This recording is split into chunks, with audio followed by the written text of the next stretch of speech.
Assalamualaikum warahmatullahi wabarakatuh. Perkenalkan, nama saya Astrid Monica Ramadanti dari Fakultas Ilmu Sosial dan Ilmu Politik, Program Studi Ilmu Hubungan Internasional dengan NIM 2018 05 10 255. Nah, di sini saya akan menjelaskan bagaimana peran diplomasi Indonesia dalam konflik Israel dan Palestina.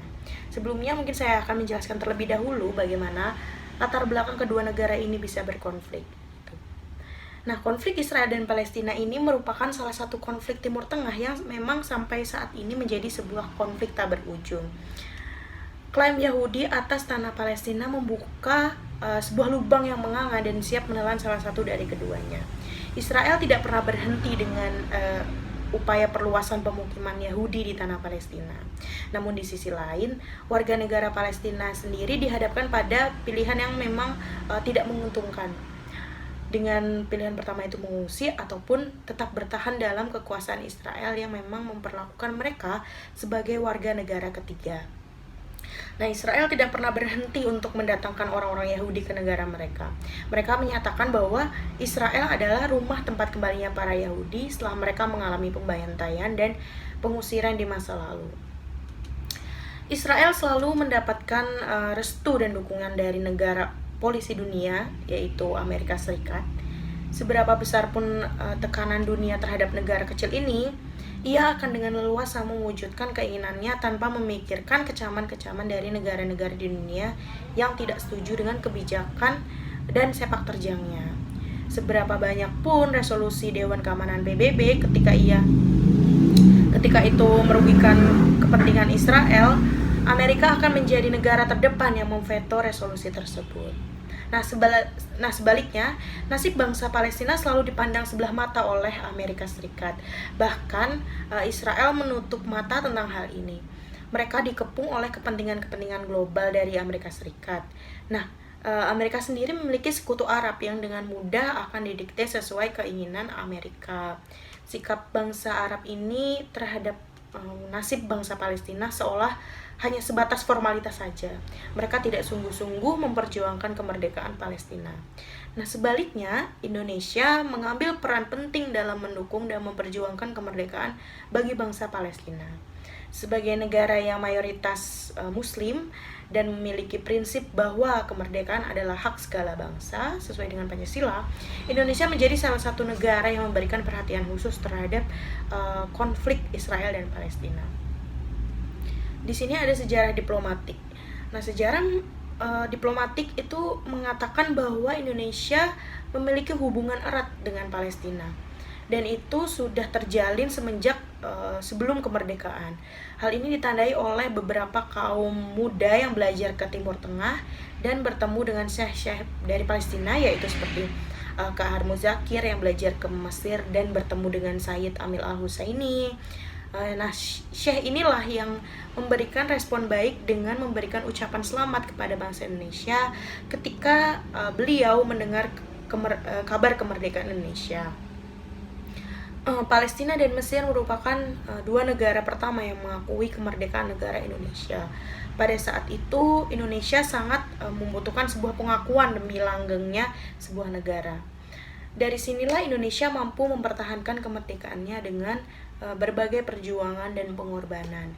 Dengan menganut politik luar negeri yang bebas aktif, Indonesia menempatkan diri sebagai bangsa yang menolak sebuah penjajahan dan penindasan atas rakyat Palestina.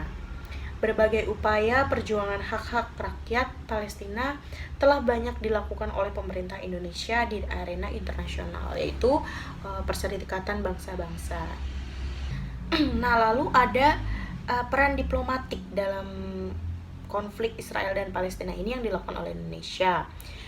Namun Indonesia tidak melakukan itu oleh aktor pemerintah saja, namun juga gelombang protes yaitu sosial dan komunitas langsung bermunculan dengan aksi-aksi solidaritas untuk Palestina. Nah, aksi-aksi yang dilakukan oleh rakyat Indonesia ini merupakan salah satu bentuk dukungan moral bangsa Indonesia atas penderitaan yang menimpa rakyat Palestina. Indonesia menyatakan bahwa posisinya dalam menyikapi kebijakan Amerika yang mengakui Yerusalem sebagai ibu kota Israel dan pemindahan kedutaan Amerika Serikat ke Yerusalem.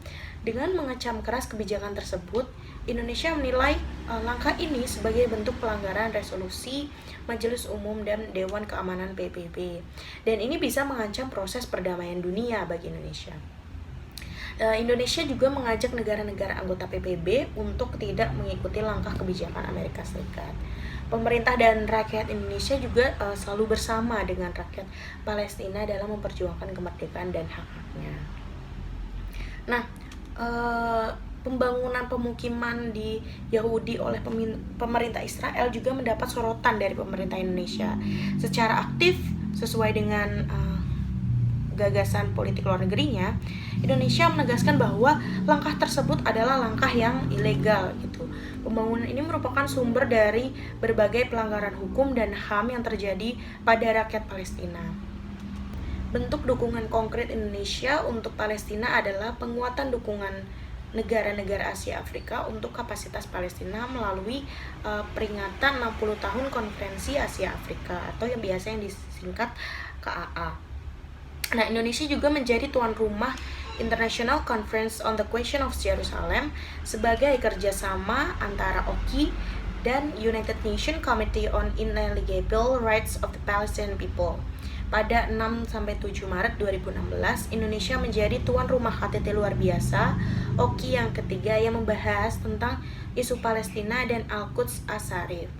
Nah, pertemuan ini adalah bentuk pengembangan penyelesaian konflik Israel-Palestina yang tak kian selesai. Bantuan lain yang diberikan oleh pemerintah Indonesia adalah pelatihan dan pengembangan kapasitas bagi 1.257 warga Palestina, pemberian pelatihan di bidang infrastruktur, teknologi, informasi pariwisata, light manufacturing, dan pertanian senilai 1,5 juta US dollar. Bantuan untuk pembangunan Indonesian Cardiac Center di Rumah Sakit Ashifa di Gaza. Bahkan, Indonesia juga aktif memberikan kontribusi untuk United Nations Relief and Works Agency for Palestine Refugees. Nah, di sini dijelaskan juga melalui Kementerian Luar Negeri, Indonesia menyatakan bagaimana posisinya dalam menghadapi dan menyelesaikan konflik yang terjadi antara Israel dan Palestina. Nah, ini ada 4 yang upaya melalui Kementerian Luar Negeri. Itu yang pertama ada mendukung solusi dua negara, Israel dan Palestina, berdasarkan hukum internasional dan HAM. Yang kedua itu adalah menekankan perlunya sikap berimbang atau imparsial dari masyarakat internasional dalam membantu penyelesaian masalah Palestina dan mendorong proses perdamaian. Yang ketiga adalah mendukung pentingnya menjaga keberlangsungan kerja United Nations Relief and Works Agency for Palestinian Refugees in Near East untuk memberikan pelayanan kepada para pengungsi Palestina, serta ikut menyerukan perlunya keterlibatan masyarakat internasional dalam membantu para pengungsi Palestina, terutama dalam menjamin masa depan anak-anak. Keempat adalah Indonesia secara konsisten menyampaikan komitmennya untuk membantu penyelesaian konflik yang berkepanjangan antara Palestina dan Israel. Dan bisa ditarik kesimpulan bahwa memang konflik berkelanjutan Israel dan Palestina ini sudah memakan waktu cukup lama, itu lebih dari setengah abad dan tanpa kejelasan dari apa akhir ceritanya. Sikap keras kepala Israel telah mampu mengantarkan mereka pada penguasaan sebagian besar tanah Palestina. Cita-cita Zionis untuk mewujudkan negara Yahudi yang berdaulat seolah hanya tinggal menghapus nama Palestina dari ingatan dunia. Namun di sisi lain, Palestina tidak pernah tinggal diam melihat tanahnya dirampas oleh kaum Zionis. Mereka berjuang untuk mendapatkan kembali tanah kelahiran mereka. Perjuangan rakyat Palestina selalu menemui jalan buntu, mengingat Israel memiliki dukungan negara superpower seperti Amerika Serikat. Setiap upaya otoritas Palestina di panggung dunia yaitu PBB selalu dijegal oleh hak veto dari Amerika Serikat. Indonesia memainkan peran penting di sini dalam mengawal konflik yang terjadi antara Israel dan Palestina. Indonesia telah mengambil peran yang tidak bisa diremehkan dalam memperjuangkan hak-hak rakyat Palestina. Indonesia telah memainkan juga peran kosponsor, fasilitator, mediator, partisipator, inisiator, aktor, motivator, dan justifikator dalam membantu menyelesaikan konflik Israel dan Palestina. Nah, sekian presentasi dari saya. Terima kasih untuk teman-teman yang sudah menonton dan mendengarkan. Semoga kita semua dapat menarik ilmu-ilmunya dan bermanfaat untuk teman-teman semua. Mohon maaf jika ada persalahan kata dan informasi. Wassalamualaikum warahmatullahi wabarakatuh.